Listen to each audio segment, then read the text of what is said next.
Voilà, c'est parti pour une autre vidéo. J'ai pris le stick cette fois. Donc pour l'instant, il n'y a pas eu d'engouement plus que ça. Pas eu beaucoup de gens qui ont regardé la vidéo. Donc, puis qui ont laissé un avis comme quoi je continue. Ah, il y a des crottes de chiens, c'est pas tout ça. Mais tant pis. Moi en tout cas, j'ai trouvé génial de lire. Ah, un autre ami là qui vole dans le ciel, comme chaque jour.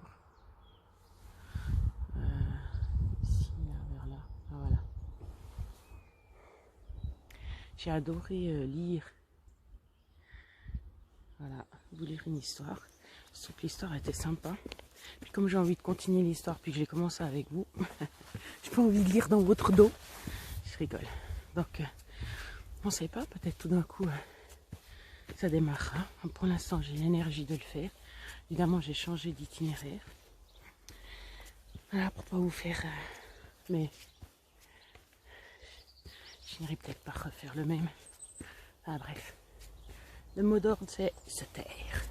Alors, bonne promenade. Deuxième partie d'histoire de Raphaël Giordano. Ta deuxième vie commence quand tu comprendras que tu n'en as qu'une. Quand tu comprends, pardon, si j'ai stropé le titre, ça va bien. Alors, je reprends au même endroit où je vous ai laissé hier. Enfin, pour ceux qui auront écouté. J'ai entendu qu'il y avait des avions là qui faisaient du bruit. Je sais pas si ça ira. Là, c'est bon, ça s'est arrêté. Alors, page 29. Le cadre. Voilà donc ce que j'essayais d'installer depuis quelques mois pour endiguer notre dérive laxiste. J'avais même amorcé un virage complet et j'étais passé d'un extrême à l'autre. Trop brutal, incontestablement. Mais on fait comme on peut, hein? Je houspillais constamment Adrien pour lui poser des limites. Il râlait, mais finissait par obéir. Malgré son pli très enfant libre, il avait heureusement un vrai bon fond. J'avais conscience d'être beaucoup sur son dos, pour son bien, pensais-je, avec la sensation par instant de me transformer en moulin à messages contraignants. Un rôle que je ne vivais pas très bien.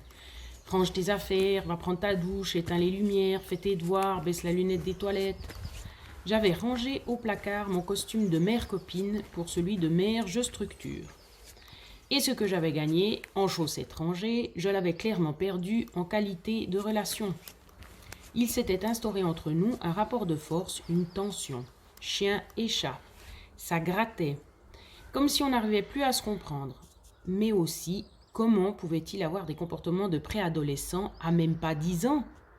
J'en étais là de mes réflexions lorsque j'entrai dans sa chambre. À 10 minutes du départ, il était en train de jouer au ping-pong contre le mur, à moitié habillé. Il avait enfilé des chaussettes de couleurs différentes, s'était coiffé avec une serpillière et laissait, sans le début du commencement d'un scrupule, sa chambre ressemblait au Beyrouth des années 70. Il leva sur moi ses grands yeux marron glacés, voilà c'est précis, hein, aux cils étonnamment longs, dans lesquels brillait toujours une lueur espiègle. Je m'arrêtai un instant sur ce visage rond aux traits fins, sur cette bouche joliment dessinée, marquée par une moue volontaire. Même en bataille, ses cheveux avaient un soyeux irrésistible qui attirait la main. Il était beau, le bougre. Je résistais à la tentation de venir l'embrasser pour mettre bon ordre dans ce grand nawak. À moi, la casquette d'adjudant-chef des mauvais jours pour le recadrer. « Mais man, pourquoi tu t'énerves ? Cool, déstress, me répondit-il, soulignant ses paroles d'un geste de zappeur zen pêché dans son clip fétiche du moment. Ah.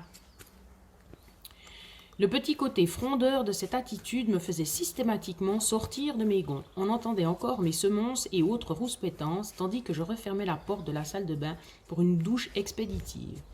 Je me savonnais sans ménagement, l'esprit déjà assombri par ma to-do list de la journée. Lorsque je sortis de la cabine, donc to-do en anglais, hein, les choses à faire.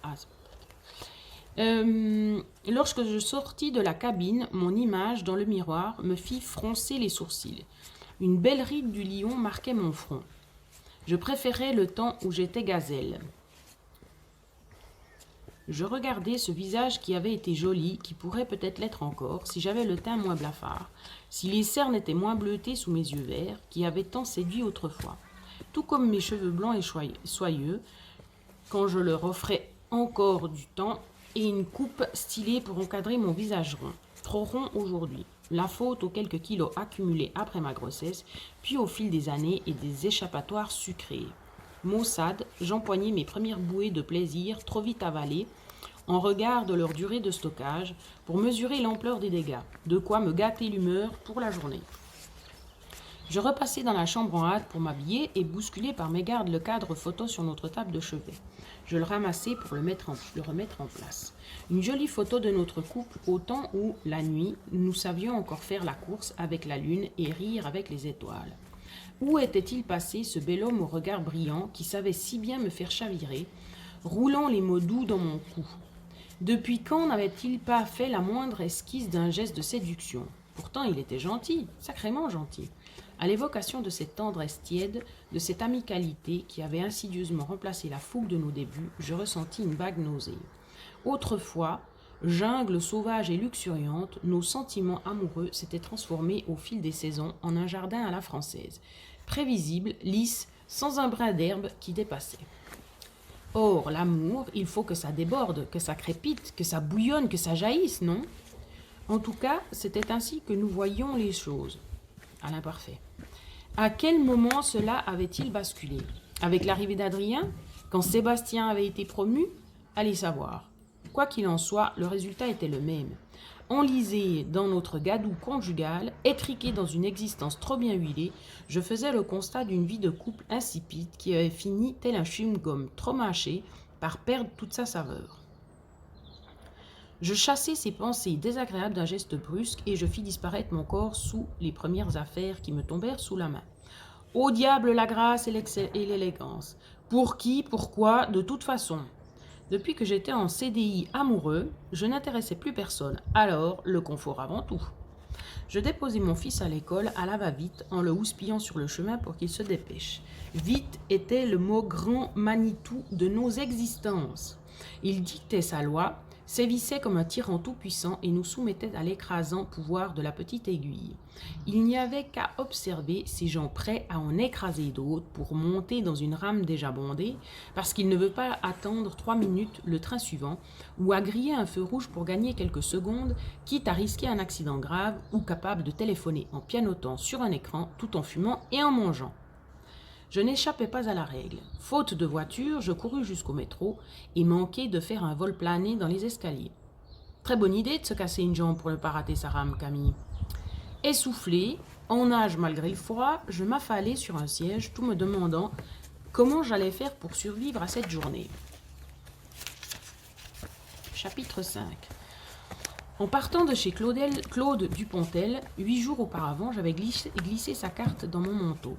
Depuis, tous les jours, je la triturais, la tournais et la retournais dans ma poche sans me décider à l'appeler. Ce ne fut que le 9e jour, en sortant d'une réunion houleuse au bureau, durant laquelle mon boss m'avait publiquement rabroué, que j'ai décidé que ça ne pouvait plus durer. Il fallait que les choses changent. Je ne savais pas vraiment comment, ni par où commencer, mais je me disais que Claude, lui, le saurait peut-être. Je profitais de la pause déjeuner pour passer mon coup de fil. J'avais encore l'estomac retourné de la réunion du matin. Au bout de quelques sonneries, il décrocha. « Monsieur Dupontel ?» Lui-même. « C'est Camille, vous vous souvenez ?»« Ah oui, bonjour Camille, comment allez-vous ?»« Bien, bien, merci. Enfin, pas si bien que ça en fait. C'est justement pour ça que je vous appelle. »« Oui ? Vous m'avez proposé de me parler un peu plus de votre méthode. Ça m'intéresse vraiment.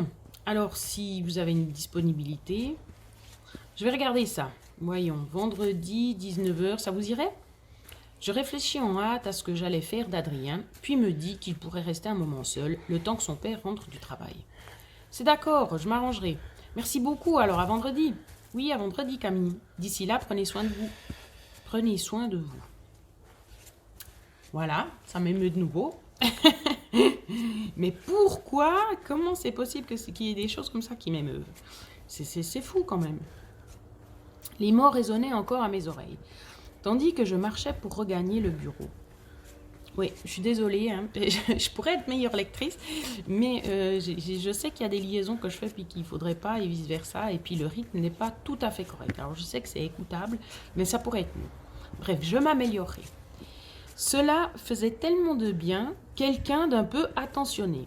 Quelques grammes de bienveillance dans ce monde de brutes. Un monde que je connaissais bien, étant la seule femme dans un groupe de 8 commerciaux.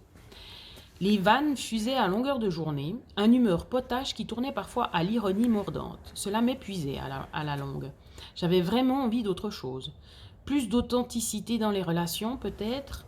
Bien sûr, j'étais très contente d'avoir ce travail. Un CDI de nos jours, c'était déjà un luxe, comme l'avait répété ma mère. Ah, ma mère. Mon père l'avait quitté peu de temps après ma naissance, et même s'il n'avait pas complètement disparu du paysage, lui apportant de temps à autre une petite aide financière, elle s'était débrouillée seule pour assumer la situation et m'avait toujours donné l'impression de tirer le diable par la queue. Si bien que quand arriva pour moi le moment de choisir une orientation professionnelle, il ne faut pas question de choisir une voie autre que celle qui, selon elle, pourrait offrir les meilleurs débouchés. Celle qui mènerait à un métier lucratif pour que je puisse être autonome financièrement, quoi qu'il m'arrive dans la vie. Moi qui avais une passion pour le dessin depuis toujours, je dus ranger mes beaux projets dans les cartons et m'engager à regret dans des études de commerce. Je fis les droits. En apparence du moins, car en moi quelque chose s'était distordu. Un rêve d'enfant qui part aux oubliettes, c'est la scoliose du cœur assurée. Le jour où je décrochai mon diplôme fut sans doute pour ma mère le plus beau jour de sa vie après celui de ma naissance. J'allais avoir un avenir meilleur que le sien. Sa joie mit un peu de baume sur mon invisible blessure et je finis par me persuader que ce n'était pas si mal. Mon début de carrière fut très prometteur. J'avais des dispositions pour le contact humain. Puis mon mariage et l'arrivée d'Adrien mirent un frein à mes ambitions. N'ayant pas envie de ressembler à une mère courant d'air dont la carrière passait avant tout le reste, je décidai de prendre un temps partiel pour pouvoir profiter de mon fils. Je pensais naïvement avoir choisi la meilleure solution. Je n'avais pas évalué ce que ce statut avait de bâtard. Outre la difficulté de faire en 4 jours ce que les autres faisaient en 5, j'avais la nette impression d'avoir perdu un peu de l'estime de mes collègues et supérieurs. Une sorte de dévaluation que je vivais comme une injustice. Mon CDI professionnel avait commencé en même temps que mon CDI amoureux. 12 années plutôt sereines, avec des hauts et des bas bien sûr, mais sans gros nuages. À l'aube de mes 40 ans, 38 ans, et quart pour être précise, Dieu, pourquoi les grains du sablier me donnaient-ils l'impression de s'écouler de plus en plus vite au fil des années? Le bilan n'était pas si mal. Un mari qui était resté à mes côtés, j'avais apparemment échappé à la malédiction familiale de la femme quittée, mais j'y pensais parfois comme une épée de Damoclès. Un enfant magnifique, certes remuant, mais qui n'était pas là, mais n'était-ce pas là le signe d'une belle vitalité? Et un travail qui remplissait à merveille sa fonction pécuniaire, avec la gratification parfois de décrocher un contrat client. Tout allait donc plutôt bien. Plutôt. Et c'était précisément pour ce plutôt que j'avais hâte d'aller voir Claude Dupontel. Un petit plutôt qui cachait de grands pourquoi avec tout un cortège de remises en question. Comme j'allais bientôt en faire l'expérience. Le jour de notre rendez-vous, j'arrivais au pied d'un bel immeuble à l'impression de façade haussmannienne. Pierre de taille tout en élégance, balcon en fer forgé, corniche et moulure ouvragée. Je pénétrai par une porte cochère dans un hall luxueux, sous le regard oblique d'une cariatide. C'est une sorte de statue contre un bâtiment en fait. Un peu intimidée, je me glissai à pas de souris jusqu'à la cour intérieure, joliment gravée, pavée et décorée de plantes verdoyantes, déployant pour le visiteur toute la palette de leur richesse graphique. Un havre dans la jungle urbaine.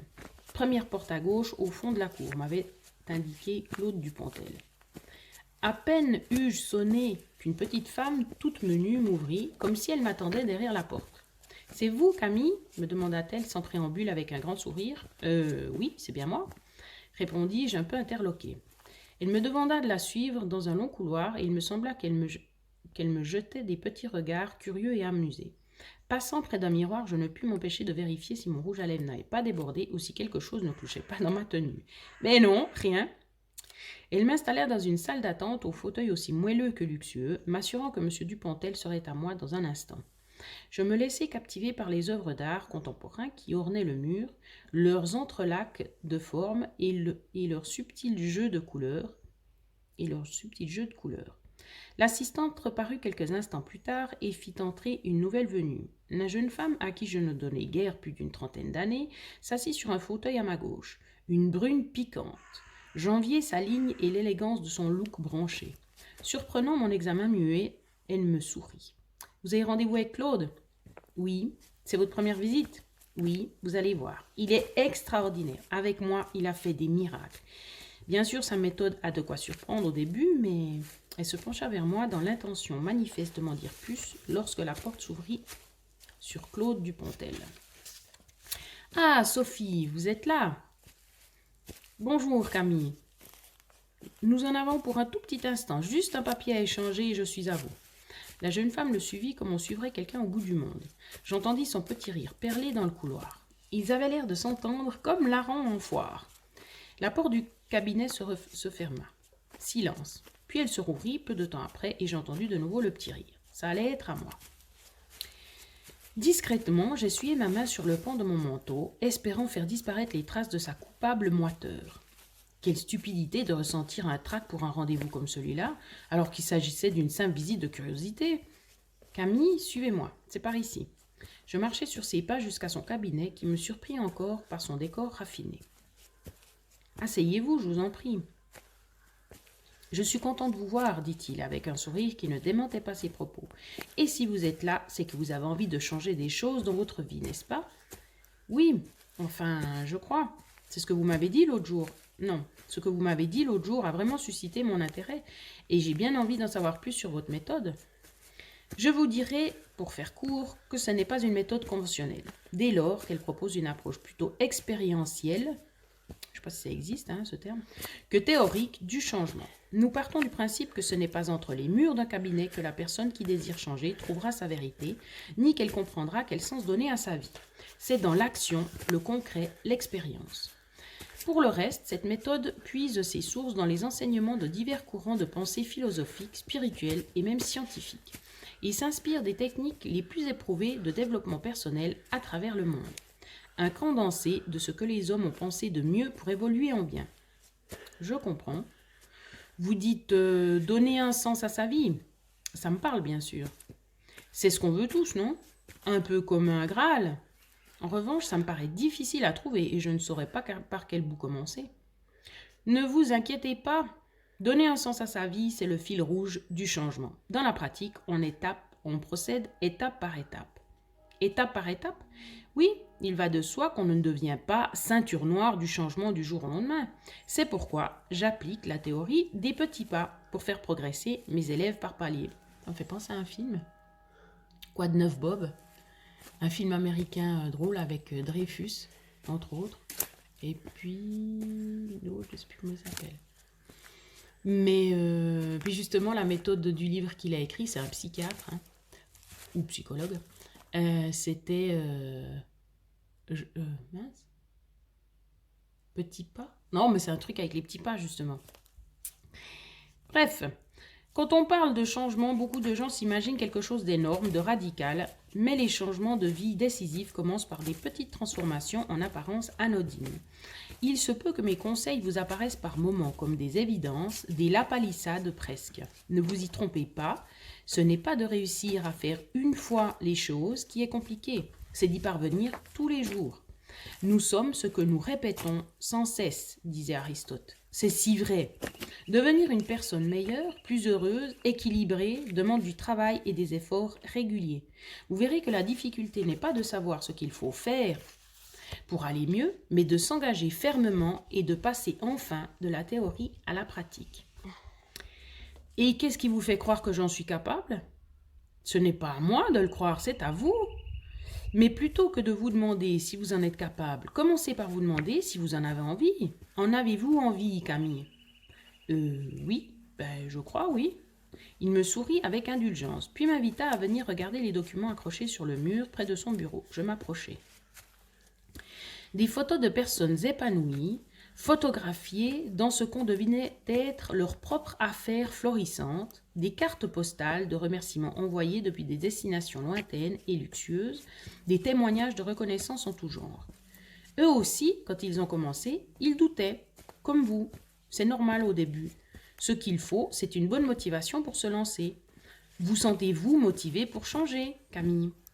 J'essayais de me sonder les entrailles. Oh oui, oui, plutôt. Même si ça me fait un peu peur, j'ai vraiment envie que les choses bougent. Comment, là, c'est très flou. Classique. Pour vous aider à y voir plus clair, voulez-vous faire un petit exercice simple qui n'engage à rien et qui ne prendra que quelques instants? Eh oui, pourquoi pas? Parfait. Je vous propose donc de noter, noir sur blanc, tout ce que vous aimeriez changer dans votre vie. Je dis bien tout. Des choses les plus anodines aux choses les plus essentielles. Ne censurez rien. D'accord. Est-ce que ça vous convient? Oui, oui, tout à fait. Il m'installa sur un petit bureau secrétaire dans un angle de la pièce où, papiers et stylos de toutes sortes attendaient les postulants pour une vie meilleure. Je vous laisse, je reviens dans un moment, dit-il avec un sourire encourageant. Je trouvais l'exercice assez simple et commençais à noter tout ce qui me venait à l'esprit, passant au crible le film de ma vie. Je fus heureuse de voir que les idées fusaient, un peu moins de constater au bout de quelques instants à quel point ma liste s'allongeait. C'était un peu prévisible ça. J'étais en train de prendre conscience du nombre d'insatisfactions que j'avais accumulées et j'en éprouvais un choc. Quand Claude Dupontel revint, il eut la délicatesse de ne pas hausser les sourcils devant la longueur de ma liste. Il dit simplement « C'est très bien !» Je ressentis alors le bête petit pincement de joie des collégiennes qui obtiennent une gratification de leur professeur. N'importe quoi, il n'y avait vraiment pas de quoi être content d'avoir une telle liste de frustrations. Il dut lire dans mes pensées, car il reprit rassurant. « Soyez fiers de vous. C'est très difficile d'avoir le courage de coucher sur le papier tout ce qui ne va pas dans sa vie. Vous pouvez vous en féliciter. J'ai un peu de mal à être fière de moi, d'une manière générale. C'est quelque chose qui peut changer rapidement, me dit-il. Difficile à croire, vu d'ici. C'est pourtant la première chose que je vais vous demander, Camille. D'y croire. Êtes-vous prête à faire ça? Oui, je crois. Enfin, je veux dire, j'en suis sûre. À la bonne heure. Le changement est une porte qui ne s'ouvre que de l'intérieur, comme disait Tom Peters. Je ne sais pas qui c'est ça. Ce qui veut dire, Camille, qu'il n'y a que vous qui pouvez décider de changer. Je peux vous y aider, mais j'ai besoin de votre engagement total. Qu'est-ce que vous entendez par engagement total? Demandai-je vaguement inquiète. Simplement que vous prêtiez entièrement au jeu de ce que je vous demanderai de faire. Rassurez-vous, rien ne sera jamais ni dangereux, ni hors de votre portée. Nous travaillerons ensemble dans un cadre éthique, respectueux de votre rythme d'évolution. Le seul objectif est de créer en vous des déclics positifs pour accompagner vos changements de vie. Et si jamais la méthode ne me plaît pas, il n'y a aucune obligation à poursuivre. Si vous l'arrêtez, vous arrêtez. Mais si vous décidez de continuer, je vous demanderai de vous impliquer à 400%. C'est comme ça qu'on obtient les meilleurs résultats. Combien de temps dure un accompagnement en général? Le temps qu'il faut à la personne pour redessiner le projet de vie qui fera son bonheur. Je vois. Encore une question. Vous ne m'avez pas parlé du prix et je ne sais pas si j'ai les moyens d'être suivi. La routinologie a un mode de fonctionnement unique et très particulier à ce niveau-là, mais qui a largement fait ses preuves. Vous ne paierez que ce que vous estimez me devoir, et seulement quand vous aurez réussi. Si ma méthode échoue et que vous n'êtes pas satisfaite, vous ne paierez rien. Quoi? C'est complètement fou. Comment faites-vous pour vivre? Et comment êtes-vous sûr que les gens auront l'honnêteté de vous payer un jour ou l'autre? C'est votre vision du monde pour l'instant, Camille. Je peux cependant vous assurer qu'en misant sur la confiance et sur d'autres valeurs, comme le partage de connaissances, le soutien... Non, il n'y a pas d'émotion de nouveau. Le soutien inconditionnel, ceux que j'ai aidés se sont montrés plus que généreux avec moi, une fois leurs objectifs atteints. Je crois au potentiel de réussite de chacun, pour peu qu'il respecte sa personnalité et ses valeurs profondes. Il suffit de monter le projet de vie en adéquation avec ce qu'on est vraiment. Cela demande un véritable engagement, de la méthode et beaucoup d'efforts. Mais quelle récompense! Vous avez déjà eu des cas en échec? Jamais. Silence. Bien, nous allons nous arrêter là pour aujourd'hui. Je vous laisse réfléchir tranquillement à tout ça. Vous pouvez aussi décider de vous engager dans la première étape pour voir ce que ça donne. Si c'est concluant, vous continuez, sinon vous arrêtez. Je vais y penser. Merci Claude. Il me raccompagna à la porte et me donna une poignée de main ferme, celle que quelqu'un qui sait ce qu'il veut dans la vie. Je l'enviais. Je reviens vers vous très vite pour vous dire... Au revoir Claude. Ah, je reviens très...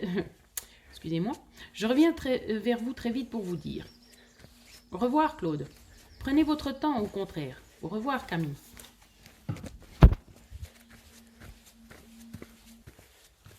Je me retrouvais dans la rue comme étrangère à moi-même. Cet entretien m'avait chamboulée. Mes mains tremblaient un peu et je ne savais pas si c'était de peur ou d'excitation. Tandis que je me dirigeais vers le métro pour rentrer chez moi, les pensées se bousculaient à une allure folle dans mon esprit. À chaque pas, je me remémorais les paroles de Claude et ma détermination grandissait. Chacun a un devoir vis-à-vis de la vie, ne croyez-vous pas ? Apprendre à se connaître soi-même, prendre conscience que le temps est compté, faire des choix qui engagent et qui ont du sens, et surtout ne pas gaspiller ses talents. Camille, il est toujours urgent de se réaliser. Pendant la soirée, je ressassais ce que ma vie était à ce jour. Une planque, celle de mon travail, celle de mes amours, des caches-misères. Il était temps pour moi de cesser de me voiler la face et d'oser reprendre les choses en main. Changer tout, pour une vie qui vaille le coup. Changez tout, changez tout, changez tout, chantait Jonas. Alors moi je ne connais pas la chanson, donc sûrement que ça ne devait pas correspondre du tout à ce que j'ai fait. Moi je faisais ça plutôt comme un slogan. Je devais moi aussi, mon Dieu, en faire ma chanson. Ma vie de mère était tendue. Entre mon fils et moi, depuis quelque temps, la tension était même électrique. Tout me pesait. Entre la vie scolaire, les activités de loisirs et les rendez-vous médicaux, j'avais l'impression de ne plus m'appartenir, de ne plus avoir une minute à moi. Dès que je mettais un pied à la maison, j'étais happée. Faute de pouvoir m'occuper un peu de moi, mon seuil de tolérance avait considérablement baissé. Je m'énervais d'un rien, surtout pour les devoirs qui, cette année, avaient triplé sous la coupe d'un maître trop zélé. Déjà fatigué de sa journée d'école, Adrien vivait ce surcroît de travail comme une punition. Ça n'en finissait pas. J'avais l'impression de le tirer comme un âne mort. Je criais, il explosait, en larmes ou en crise de nerfs. Excédé, je le laissais en roue libre une fois les obligations scolaires expédiées et il se ruait sur les écrans. Le choix de la facilité, j'en avais conscience, mais j'avais besoin d'un peu de paix, de décompresser 5 minutes. C'est humain, non ? Me disais-je pour me rassurer. Ouais, c'est comme chez mon papa avec ses enfants, hein, c'est terrible. Déjà, tu dois lutter pour ta vie, mais en plus, tu dois tirer tes enfants, puis des fois même le mari. Tu tires tes enfants. Puis après, mais t'en peux plus. Puis qu'est-ce que tu fais ? Tu laisses, voilà. Donc, télévision, enfin, généralement plutôt l'appeler ou des choses comme ça. Oh, mais mon Dieu, c'est terrible. Souvent, il voulait que je vienne voir le monde imaginaire qu'il venait de construire sur Minecraft, son jeu préféré du moment, ou bien une vidéo coup de cœur sur YouTube. Je n'ai pas trop le temps, mon chat, il faut que je prépare le dîner. C'était ainsi. Depuis quelques mois, je ne me sentais pas l'énergie de m'intéresser à son univers, creusant sans m'en rendre vraiment compte un fossé entre nous. Il repartait, alors, déçu et vaguement triste. Ah ben moi, c'est ça aussi. Hein. J'ai l'impression que j'arrive pas à atteindre les gens. Ils sont trop occupés, ils sont trop stressés par leur vie. Tu veux discuter, ça entre pas. Tu veux partager, ça se fait pas. Tu veux avoir un peu de temps avec. C'est terrible, hein. Tu ne fais jamais rien avec moi, me reprochait-il parfois. Je me débattais dans les justifications. Adrien, essaye de comprendre un peu. Tu es grand maintenant, les choses ne se font pas toutes seules. Et puis avec tous les jeux que tu as, tous les jeux. Oui, mais je n'ai jamais personne avec qui jouer. Pourquoi tu ne fabriques pas un petit frère ? Et voilà, encore la culpabilisation. Pourquoi serait-on obligé, en tant que femme européenne, de faire 2,01 enfants ? Et si moi, je n'en voulais qu'un seul ? Ouais. Et si moi, je n'en voulais 0 ? Heureusement, j'arrive à le faire. La pression sociale, ça aussi, ça m'énervait. À longueur d'année, on me rebattait les oreilles avec des phrases convenues. C'est triste, un enfant unique, il doit s'embêter. En même temps, c'est pas un hamster. Hein. Non, je rigole, hein, c'est pas vrai. On peut aussi avoir un frère ou une sœur et puis pas du tout avoir de contact. Sébastien avait été déçu quand je lui avais avoué que je n'en voulais pas d'autre. Peut-être cela aussi avait-il participé à notre prise de distance. Ça et la routine. Le travail de sape de la monotonie, de l'ordinaire. À force de ne plus se sentir obligé de paraître, on ne paraît plus du tout. Le laisser-aller gagne du terrain. Il devient même criant sous notre nez, mais on ne s'en rend plus compte. J'en étais là de mes réflexions lorsque je jetai un coup d'œil à mon mari, étendu sur le canapé, à regarder la télévision d'un œil et à jouer sur son smartphone de l'autre, indifférent à ma présence et surtout inconscient de mon agitation intérieure. Ce fut l'élément déclencheur. Voilà, je voulais sortir de ce bonheur léthargique, réglé comme du papier à musique, arrêter de me contenter d'une gentille petite vie, tellement brossée dans le sens du poil qu'elle avait fini par perdre tout son sens. Oser bousculer le bien établi, l'attendu, le convenu. Troquer le rassurant contre l'exaltant. Bref, appuyer sur la touche reset, et repartir sur de nouvelles bases. Je composai un SMS à Claude Dupontel et appuyai aussitôt sur la touche envoi, comme quelqu'un retire sous lui une échelle, pour être sûr de ne plus pouvoir revenir en arrière. Réfléchir davantage aurait été prendre le risque de reculer. Je suis décidé à faire un essai, voir ce que votre méthode peut donner. Je n'ai rien à perdre, n'est-ce pas? Une demi-heure plus tard, je tressaillis en entendant le bip de mon portable. Bravo pour ce premier pas, Camille. C'est celui qui coûte le plus, mais vous ne le regretterez pas, j'en suis sûre. Guettez votre courrier, vous y recevrez mes premières instructions. À bientôt, Claude. J'étais contente, excitée, inquiète, les trois à la fois. Je passais une nuit agitée, rêvant que je dévalais une pente à ski à une allure trépidante, folle de joie, jusqu'à que je me rende compte que malgré toutes mes tentatives, je n'arrivais plus à m'arrêter. Je me réveillai en nage et glacée de frayeur. La journée me parut interminable, tant j'avais hâte de rentrer chez moi pour ouvrir ma boîte aux lettres. Déception, elle était vide. Tu es trop impatiente, ma pauvre Camille, tu n'es pas sa priorité. Le lendemain, elle était vide encore. Nouvelle déception. Bah, ça ne fait même pas 48 heures. Le surlendemain, vide. Je rangeais mon frein. Mon excitation s'était muée en frustration. Mais est-ce que ça allait enfin débuter? Au bout de 8 jours d'attente fébrile, je craquai et téléphonai à Claude. Son assistante me répondit de sa voix charmante, programmée pour calmer toutes les impatiences. Désolé, monsieur Dupontel est en rendez-vous toute la journée. Je peux lui communiquer un message? Oui, merci. Je voudrais savoir quand mon programme va commencer. Que vous a-t-il dit la dernière fois que vous l'avez vu? D'attendre ses instructions qui arriveraient par courrier. S'il vous a dit ça, alors il n'y a qu'à attendre. Au revoir, excellente journée. Cette fois, sa voix fleurie m'horripila. Je raccrochai, dépitée, trépignante, prête à torpiller le premier magazine qui me tomberait sous la main pour le réduire en boulettes de papier. Chapitre 7. 3 jours plus tard, je reçus enfin le courrier tant attendu.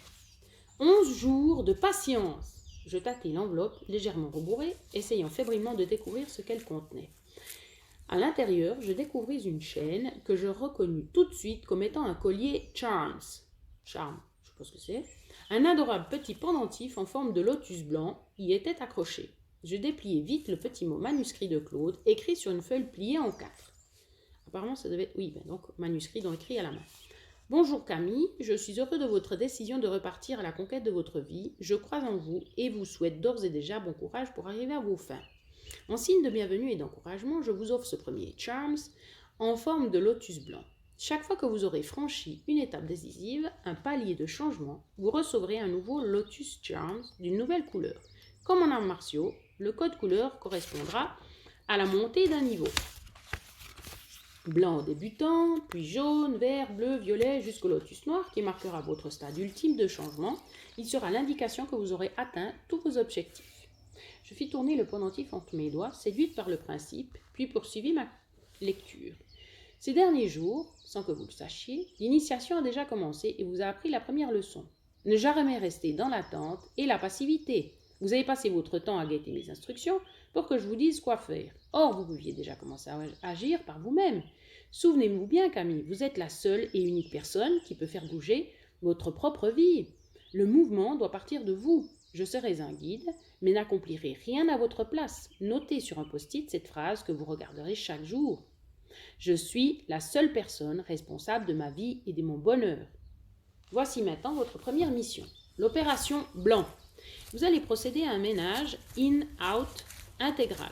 Je m'explique.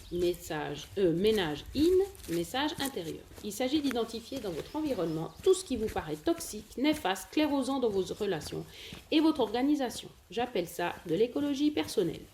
Vous ferez parallèlement un grand ménage out, ménage extérieur, chez vous. Vous jetterez au moins 10 objets inutiles, rangerez, trierez et améliorerez votre intérieur de toutes les façons possibles. Ça me fait penser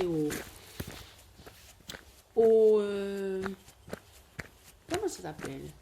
Le feng shui. Voilà. Apportez-moi les photos la prochaine fois. Vous avez 15 jours. Entre-temps, vous pouvez bien sûr me confier, si besoin, vos difficultés par mail ou SMS. Je prendrai toujours le temps de vous répondre. Bon courage et à bientôt. La lettre m'échappa des mains. Quel programme! L'idée de me transformer en Madame Propre ne me faisait pas vraiment fantasmer. Et, vu l'état de la maison, je partais de très loin. Sans parler du manque de temps, je n'aurais jamais le temps. Je rentrais toujours assez tard du travail pour compenser mes horaires partiels. Quant au mercredi, mon soi-disant jour libre, c'était un véritable marathon d'activités périscolaires et médicales pour Adrien. Claude avait oublié un petit détail. Je n'étais pas femme au foyer. Je n'avais pas des journées entières devant moi. Je lui fis aussitôt part de mon inquiétude par SMS. Bonjour. Mission Grand Blanc trop difficile. N'aurai jamais le temps. Que faire? Cordialement Camille. Elle commence bien, dites donc. Je guettais sa réponse. Elle me parvint dans un mail que je reçus plus tard dans la journée. Chère Camille, le temps en soi n'est pas un problème. Seul le mental peut en être un. Si vous vous persuadez que le temps est un problème, il en sera un. Si au contraire vous êtes convaincu que vous réussirez à en dégager, il y a de fortes chances que vous y parveniez. Essayez. Vous verrez, votre cerveau croit ce que vous lui dites. Mais ne vous en faites pas, nous aborderons largement ce thème du mental et de la pensée positive prochainement. Pour l'instant, voyez déjà comment vous attelez à votre tâche par quart d'heure ou demi-heure, le soir, le week-end. Et rappelez-vous, l'énergie appelle l'énergie. Les premiers jours, ces efforts vous sembleront très difficiles, puis de moins en moins. Plus on vous en ferez, plus vous aurez envie d'en faire. Bon courage, Claude. Il voulait que je fasse mes preuves en me transformant en Rocky des Plumeaux. Ok, j'allais lui montrer de quoi j'étais capable. Le soir même, sitôt Adrien couché, je m'armais pour une bataille sans merci contre la poussière et le désordre. En entrant du bureau, j'avais acheté une armada de sacs poubelles de 100 litres, carrément, et de produits ménagers en tout genre. Pas bien, zéro déchet. Je rigole. L'huile de coude allait couler à flot, vous pouvez me croire. Sébastien suivit ce manège de ménage avec des yeux ronds, où brillait une lueur railleuse et où je lisais un certain scepticisme. Ça m'était bien égal, rien n'aurait pu m'arrêter dans mon élan de tornade ménagère. Enfin, rien jusqu'à que j'ouvre le placard du couloir. C'est-à-dire sûrement au début. Déjà là, ça décourage. Là m'attendait un monceau de papier débordant de cartons écornés, parfois même éventrés, un bric-à-brac d'objets inutiles dignes des plus improbables brocantes, depuis la poupée bannie jusqu'à la lanterne photophore de jardin, alors qu'on n'a pas de jardin, des piles de vêtements aussi chancelantes que des châteaux de cartes, des affaires trop petites, trop grandes, trop usées, des pulls à trous, des pulls à mie, des pulls à bouloche, des raquettes de badminton encastrées dans un stepper jamais utilisé, des boîtes à souvenirs avec le briquet d'un concert oublié, des lettres pas ouvertes, des lettres ouvertes de gens dont on a oublié le visage, des lettres de gens qu'on aime et à qui on a oublié de le dire, un paquet de mouchoirs marqués sniff, trouvé dans un magasin de gadgets à la lointaine époque de sa période fleur bleue, la photo de son premier Jules dont on se demande bien comment on a pu être amoureuse, un carnet de notes de 4e, un petit pochon de dragée de son mariage toute collée et baveuse avec le temps mais qu'on garde quand même parce que quand même. Je sortis tout du placard et devant cet immense monticule plein de poussière, je l'avoue, je faillis jeter l'éponge. Mais au fur et à mesure que je l'élaguais, c'était fou, je récupérais de l'espace vital dans mon esprit. Cette thérapie par le vide me faisait le plus grand bien. Soir après soir, je gagnais ainsi du terrain sur le désordre. Je traquais les mauvaises surprises de derrière les meubles, les recoins oubliés, les objets qu'on n'osait plus jeter tant on était habitué à les voir. Adieu, poussière rebelle, indigne poil dans le lavabo, calcaire récalcitrant et joint pas la joie.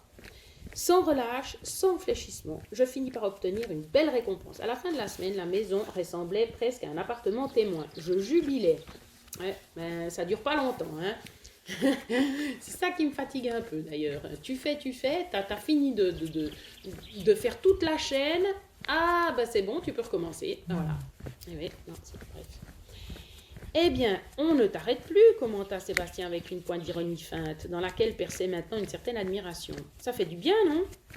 Oui, oui, ça fait du bien. C'est juste un peu surprenant que ça te traîne d'un coup, comme ça. Quoi?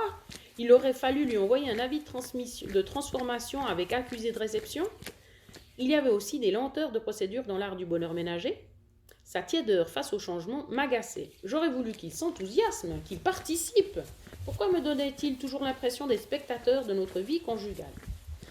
J'avais envie de le secouer, de lui dire qu'il était urgent de changer des choses, que cet immobilisme m'étouffait et effritait mes sentiments pour lui aussi, sûrement, que la houle grignote les bords d'une falaise. Le week-end suivant, je décidai tout de même, mes hommes, à donner un coup de frais à notre intérieur. Direction Decorama. Ça non plus, zéro déchet, c'est pas top, hein. Fait de la récup, hein. Je rigole. Je me réjouissais de cette ultime étape, la déco, cerise sur le gâteau de mon opération Grand Blanc. Alors, ouais, par rapport à zéro déchet, je sais que ça n'a rien à voir avec l'histoire, mais je suis passée aussi par une étape justement du on élimine tout.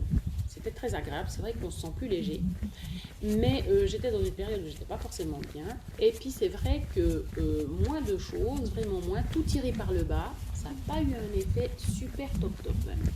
Et puis l'autre fois, je parlais dans une vidéo de zéro déchet, et puis c'est vrai qu'on dit, ben voilà, récup, mais pour finir, effectivement, quand on aime bien avoir je sais pas, certaines choses chez soi, avec une certaine gamme de couleurs qui nous parlent, qui nous font du bien, etc., ben c'est vrai que récupérer des affaires, c'est pas toujours, à moins qu'on les... Voilà, mais bon, ouais, non, c'est vrai que c'est adaptable, j'avais pas pensé, ouais, tu peux acheter un fauteuil pourri, pas dans les couleurs que tu veux, puis mettre un tissu dessus qui correspond à ce que tu veux. Ah, j'avais pas vu ça. Bref, je fais des petites réflexions aussi, hein. Je veux bien que ça intéresse personne. Alors, divergences absolues de motivation. Tandis que je rêvais de lambiner devant chaque étal pour débusquer les bonnes idées, Sébastien, lui, avait l'intention de parcourir le magasin au pas de course afin d'en finir au plus vite. À l'écouter, le premier pot de peinture aurait fait l'affaire. Je le traînais donc, soupirant et trépignant d'impatience à travers les rayons, tandis que j'essayais tant bien que mal de jeter un coup d'œil aux articles, le manteau pendu au bras droit, Adrien pendu au gauche. Il ne trouvait rien de plus rigolo que de toucher à tout, à mon grand dame. Écumant de chaud et d'énervement, je trouvais enfin le rayon peinture. C'était le moment ou jamais de remotiver les troupes. J'espérais que les pots de couleur au nom évocateur réjouiraient leur imagination et qu'ils feraient enfin montre d'un peu d'enthousiasme en choisissant la couleur de leur chambre. Pour Adrien, ça marcha du tonnerre. Il choisit un vert jeune pousse, un esprit pelouse tout à fait raccord avec sa passion pour le foot. Sébastien se montra beaucoup plus hésitant et, de guerre lasse, finit par opter pour un café glacé et un nougat satin. J'étais contente pour deux, c'était déjà ça. L'étape de la caisse mit si bien mes nerfs à l'épreuve que je me demandais un instant si je n'allais pas repartir, tout compte fait les mains vides et tout planter là. Une personne bloquait la file à cause de vis achetés au détail dont personne ne retrouvait le prix. Un conseiller quincaillerie fut demandé à notre caisse. Je m'imaginais, avec une certaine délectation, ce monsieur en train de manger une à une ses petites vis. Mais le plus vicieux restait quand même la machiavélique imagination du service marketing qui avait ourdi l'installation de ces satanées tentations de dernière minute sous le nez des enfants électrisés par l'impatience. Des bonbons, des pies, des lampes torches. Naturellement, Adrien voulut quelque chose, rien que pour le plaisir de prendre quelque chose, et me fit une brillante démonstration de l'utilité d'un tel achat. J'étais partagée entre agacement grandissant et une certaine fierté devant le potentiel de sa force de conviction.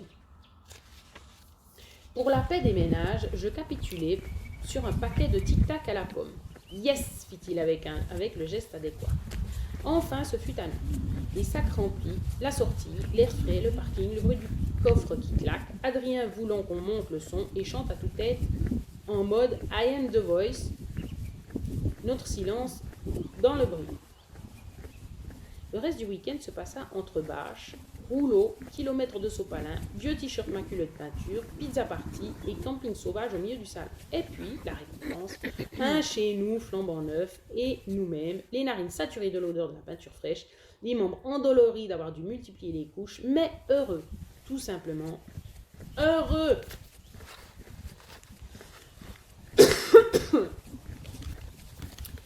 Chapitre 8. J'envoyais dans la semaine les photos de mes aménagements à Claude qui salua le résultat. Puis il m'envoya un email qui m'expliquait comment passer à l'étape suivante. Le ménage intérieur, étape qui devait me permettre d'identifier puis de me débarrasser de tout ce qui polluait mon environnement et ma relation aux autres. Vous savez, Camille, la vie, c'est comme une montgolfière. Pour aller plus haut, il faut savoir se délester et jeter par-dessus bord tout ce qui empêche de nous élever. Au-delà de la métaphore, il me demandait d'écrire un élément de ma vie dont je ne voulais plus par page A4. Venez avec tout ça mercredi à 14h, si ça vous convient, au parc André Citroën dans le 15e. Bonne soirée. Quelle idée est-ce qu'il avait derrière la tête? Quoi que ce soit, j'étais certaine que ça vaudrait le détour. Par moments, je me demandais où tout ça allait me mener, je me sentais assez bousculée et j'en avais parfois des nœuds dans l'estomac. N'allais-je pas regretter ma petite vie tranquille, sans grosse prise de risque? Certes, mais sans remous non plus? Non, définitivement non. Je repris la lecture de son email qui comportait une pièce jointe et un post-scriptum. Je vous joins un schéma très intéressant pour inspirer votre nouvel état d'esprit. Il s'agit du cercle vertueux versus le cercle vicieux. Qu'en pensez-vous? Je cliquai sur la pièce jointe et découvris deux graphiques joliment représentés. On va s'arrêter là. On est à la page 62. Voilà, parce que je sais que j'ai droit à plus ou moins 22 minutes. Non, 22. 22 pour la deuxième partie, ouais. Parce que j'ai coupé en deux quand même. Alors, j'espère que ça vous a plu aussi, que ça continuera de vous plaire. Moi, en tout cas, je suis bien... Ouais, j'ai presque envie de suivre ce qui est marqué dans le livre. Mais bon, c'est personnel. Voilà, j'espère que je vous ai porté un petit bout, que vous êtes fait plaisir aux yeux puis aux oreilles. Alors, peut-être à demain, ou pas. Prenez soin de vous. Portez-vous bien.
Mm-hmm.